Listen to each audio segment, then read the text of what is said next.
Notre invité Adrien Quatennens, bonjour. Bonjour Jean-Jacques Bourdin. Merci d'être avec nous, député du Nord, la France Insoumise. Retraite, assurance chômage, réforme constitutionnelle, PMA avec la loi bioéthique dans les mois qui viennent.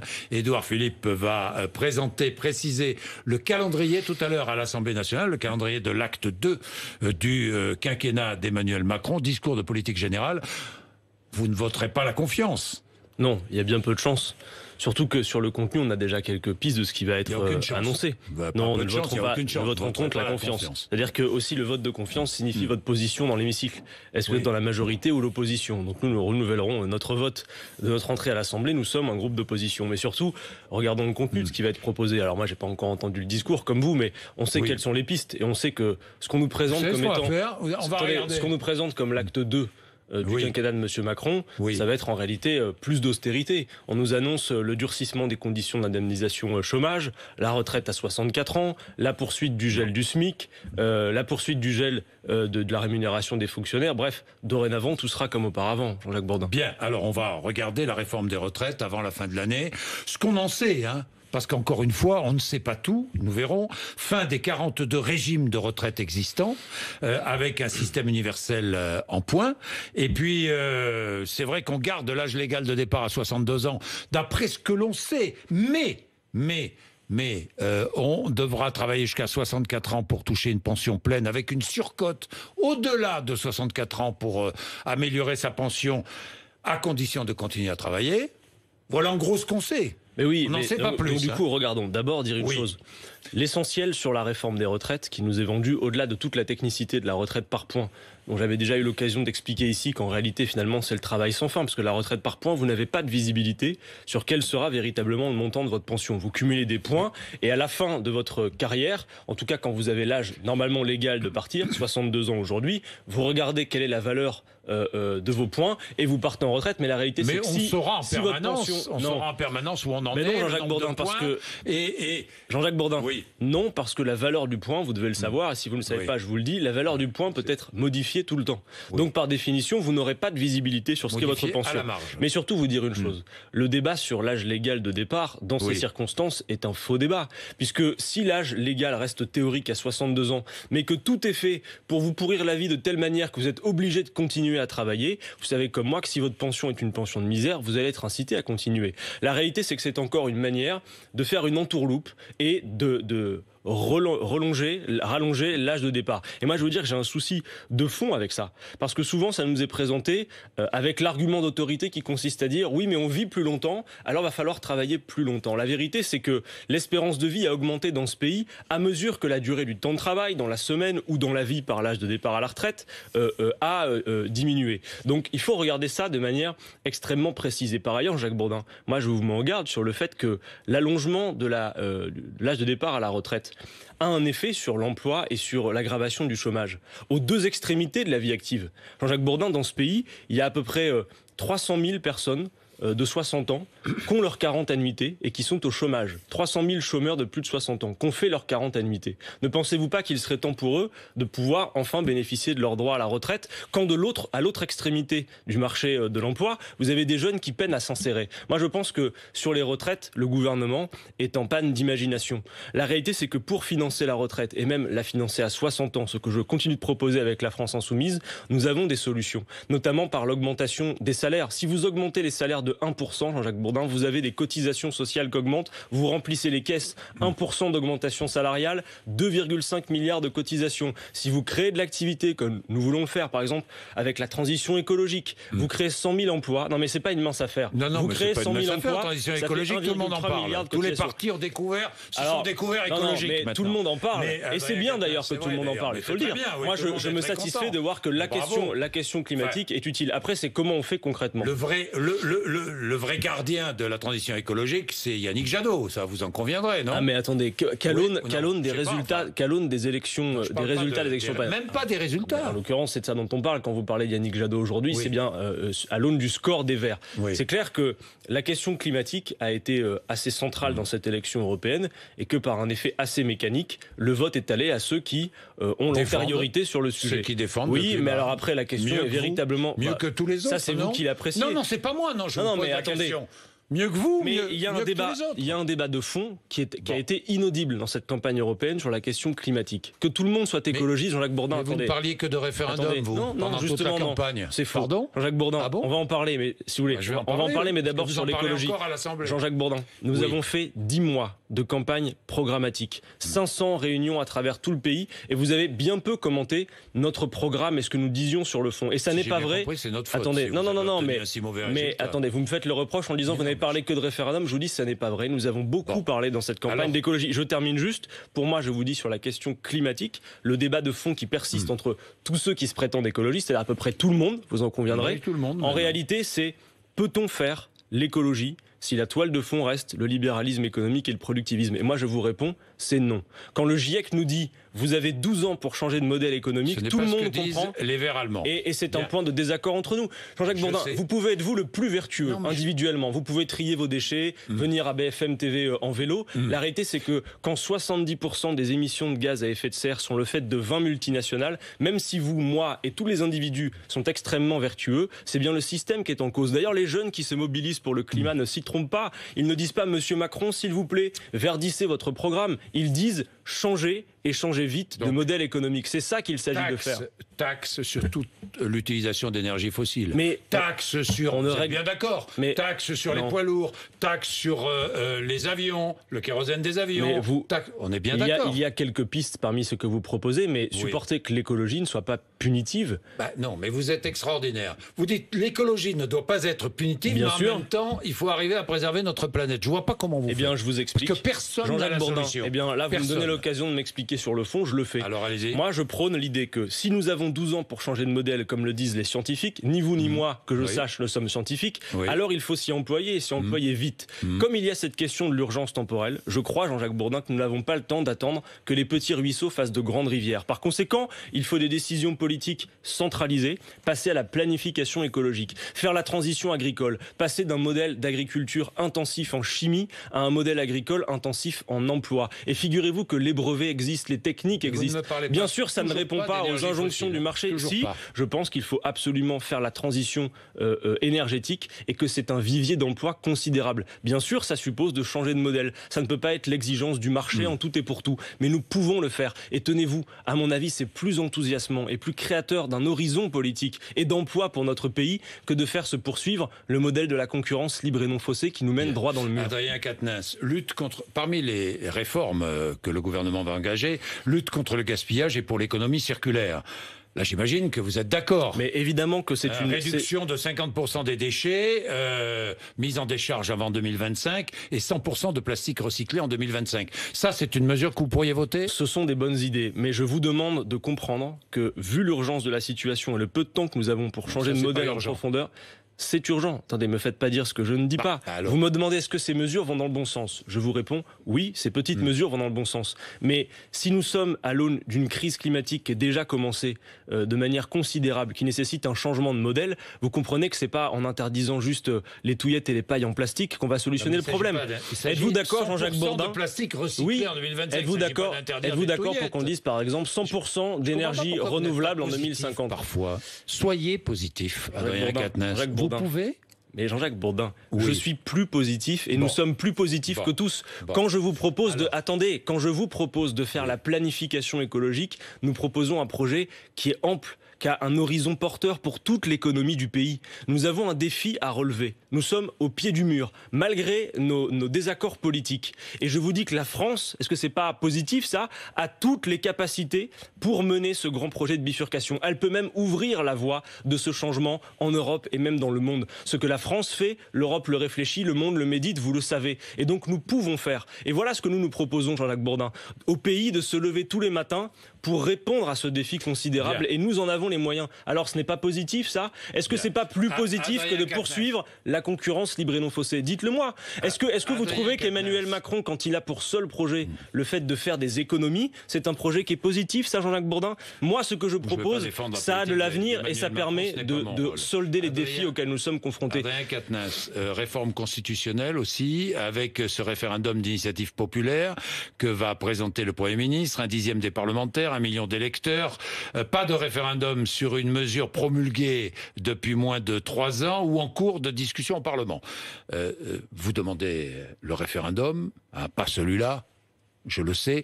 D'ailleurs, j'ai entendu François Ruffin hier demander des référendums en permanence.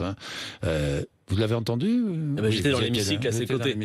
Mais oui, nous, ce que nous disons, Jean-Jacques Bourdin, et ça fait partie d'ailleurs du cœur de la situation politique que nous vivons de mon point de vue, et y compris du fait que beaucoup d'électeurs, et c'est un problème, se détournent des urnes. Enfin, une nouvelle fois, lors de ces élections européennes, un électeur sur 2 n'a pas voulu aller voter. Et moi, je crois que ça, c'est une priorité. Peut-on continuer à fonctionner comme si la politique était un cercle fermé, un microcosme, quand de plus en plus de concitoyens se détournent de la politique ? Quelle est la clé pour ça ?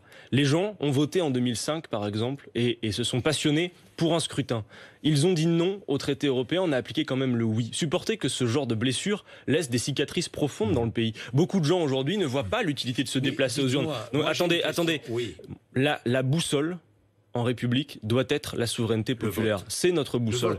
Mais de ce fait, il faut trouver les moyens d'expression de cette souveraineté et la conjuguer avec la stabilité des institutions. Moi, je ne veux pas que la France se transforme en assemblée générale permanente, mais oui, je dis qu'en République, le peuple est seul souverain et qu'il faut organiser les conditions de sa souveraineté. Dans les partis politiques, les militants ou adhérents sont aussi souverains ?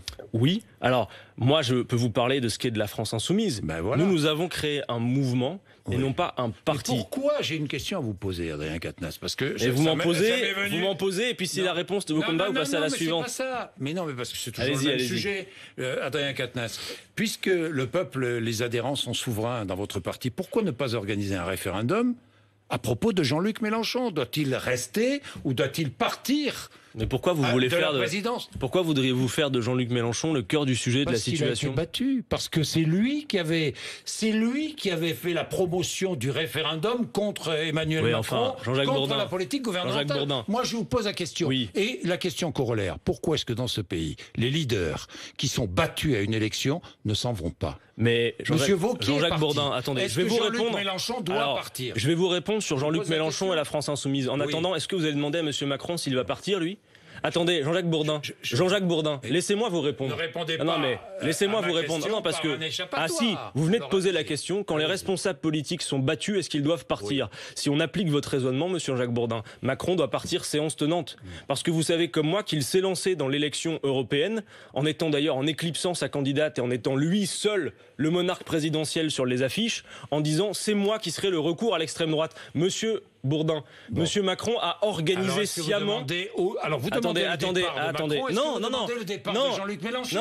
Je vais vous répondre. Non, vous faites les questions et les réponses. Mais non, je vous pose une question. Vous me dites, est-ce que les responsables politiques doivent partir quand ils sont battus ? Je vous dis que si c'était le cas de manière systématique, Monsieur Macron devrait partir parce qu'il a organisé son duel face à Marine Le Pen et il l'a perdu. Et d'ailleurs, supportez de voir que cet après-midi, nous allons avoir un discours de politique générale, c'est-à-dire que ces gens-là vont se comporter comme si l'élection n'avait pas eu lieu et que leur duel n'avait pas été perdu. Je vous réponds sur Jean-Luc Mélenchon. Dans votre parti ou quoi ? Parce que j'ai l'impression que chaque fois qu'on touche à Jean-Luc Mélenchon, c'est... Non, là je vous répondais sur votre raisonnement. Je viens à Jean-Luc Mélenchon. Jean-Luc Mélenchon, Jean-Jacques Bourdin, y compris si vous faisiez un référendum au sein des Insoumis, je crois qu'il le gagnerait, largement. Attendez, mais l'organiser, ça veut dire considérer que l'analyse politique que nous faisons de ce qui vient de se passer tiendrait au fait que Jean-Luc Mélenchon serait le cœur du problème. Ça n'est pas sérieux, c'est une analyse extrêmement fainéante. Jean-Luc Mélenchon est celui qui, en 2017, a porté notre programme L'Avenir en commun, autour duquel 7 millions de personnes se sont regroupées aux portes du pouvoir. 19% présidentiel, 11% aux législatives et 6% aux européennes. Eh bien, quelle chute ? C'est une chute, effectivement. Il faut pouvoir l'apprécier. C'est plus qu'une chute. Analyser les choses. Oui, mais ça n'est pas la chute d'un homme. Enfin, supporter que Jean-Luc Mélenchon est plutôt celui qui a porté à haut niveau notre courant politique. Et que s'il n'avait pas fait ce qu'il avait fait en 2017 en créant la France insoumise, nous en serions peut-être réduits à la situation italienne où tout le courant que nous représentons a disparu. Pas de discussion, il doit rester à la tête. Est-ce qu'il doit rester à la tête de la France insoumise ? Mais Jean-Luc Mélenchon, aujourd'hui, est le président du groupe parlementaire à l'Assemblée. Il n'a pas de fonction en tant que tel interne à la France insoumise, mais La question de sa place particulière, il a dit qu'il allait avoir l'occasion d'en parler. Je crois que c'est normal et que vous le comprendrez mais dans les prochains jours. C'est-à-dire, je ne sais pas. Demandez-lui la date. C'est pas moi qui la connais. Mais Jean-Jacques Bourdin, ce que je n'aime pas dans votre parti comme ailleurs, c'est vrai, La République en marche, c'est vrai, c'est que vous ne dites jamais la vérité. Pourquoi ne dites-vous pas le 22, 23 juin à Paris? Pourquoi est-ce que vous ne dites pas les 22 et 23 juin à Paris? Jean-Luc Mélenchon précisera sa position. Parce que Jean-Jacques Bourdin, parce que le 22 et 23 juin, nous avons une assemblée représentative du mouvement, que ce pourrait être le moment où Jean-Luc Mélenchon parlera, mais qu'il est possible qu'il décide de le faire avant, tout simplement. Je ne connais pas son calendrier personnel. Alors, mais attendez, je vous réponds sur la situation. Restera-t-il à la tête du groupe parlementaire? Alors allez-y, répondez-moi. Mais il en parlera. Je n'ai pas les réponses à vous donner à cette heure. Ce que je peux vous dire, vous le souhaitez ou pas? Qu'il reste. Oui. Moi, je pense que Jean-Luc Mélenchon, quelle que soit sa place, doit garder une place importante au sein de notre courant de pensée politique. Attendez. Alors après, quelle que soit sa place, il doit garder une place importante. Mais Adrien Quatennens, est-ce que c'est une réponse Est-ce que vous voulez qu'on fasse un peu l'analyse de ce qui s'est produit plutôt que de tout concentrer sur Jean-Luc Mélenchon? Oui, ce qui s'est produit. Moi, je vous réponds. Ce qu'a dit Charlotte Girard, qui était la porte-parole de Jean-Luc Mélenchon. Ce qui s'est produit, désorganisation du mouvement, impossibilité de s'y exprimer. 6 désaccords. Voilà ce qu'elle dit. Bon, je vous réponds, si vous permettez. Allez-y. D'abord, vous dire une chose. Pour l'essentiel, ce qui s'est passé à cette élection européenne n'est pas un revers exclusivement français. Et c'est le paysage politique qui, moi, m'inquiète. C'est que c'est un revers électoral qui se vérifie dans toute l'Europe, Jean-Jacques Bourdin. Notre courant de pensée recule dans toute l'Europe. Quelles que soient d'ailleurs les formes, que ce soit des formes plutôt partisanes, des formes plutôt mouvementistes. Les Allemands de Die Linke sont à 5%. Et les Espagnols de Podemos ont pris 9 points dans la vue. Donc ce revers électoral, il est partout en Europe. Et la vérité, c'est que l'ancien clivage traditionnel gauche-droite, qui était marqué en France par la présence de 2 grands partis, LR et le PS, a été complètement aspiré, notamment ici en France par M. Macron, qui a substitué un nouveau clivage entre les prétendus progressistes et les nationalistes. Et par Marine Le Pen. Oui, eh bien ce paysage politique fonctionne comme une nasse qui nous empêche d'aller au moment où nous allons véritablement prendre en charge les défis auxquels nous faisons face. Mais à gauche, les défis humains et les défis écologiques. Il faut reconstruire la gauche, s'unir et tout. Je vous réponds. Alors répondez-moi là-dessus. La France insoumise est un mouvement qui a été créé pour être l'outil de la révolution citoyenne. C'est-à-dire qu'il y avait un intérêt supérieur, au-delà de la question programmatique, une singularité, une utilité à ce mouvement que nous avons formé. Un mouvement souple, ouvert, qui permet à des gens, quelle que soit leur diversité d'engagement, de se retrouver pour l'action autour d'un programme. La vérité, c'est que oui, il faut faire évoluer le mouvement. Nous avons toujours dit d'ailleurs que ce mouvement était à forme évolutive. Vous parliez de l'Assemblée représentative des 22-23 juin. Nous allons avancer, y compris, vous le verrez, en matière de démocratie interne, comme j'entends que ce serait le principal problème. La vérité, c'est que quand on parle de démocratie interne, quand nos listes sont créées pour les européennes, ce sont 600 candidatures, un comité électoral tiré au sort. Qui disent ça, c'est pas mais moi, attendez, ce sont quelques membres et le fait que nous discutions après une situation comme celle-ci est normal. Maintenant, qu'y a-t-il lieu de faire dans les prochains mois, les prochaines semaines? Moi, je pense que la clé de l'affaire, c'est la question de la souveraineté populaire.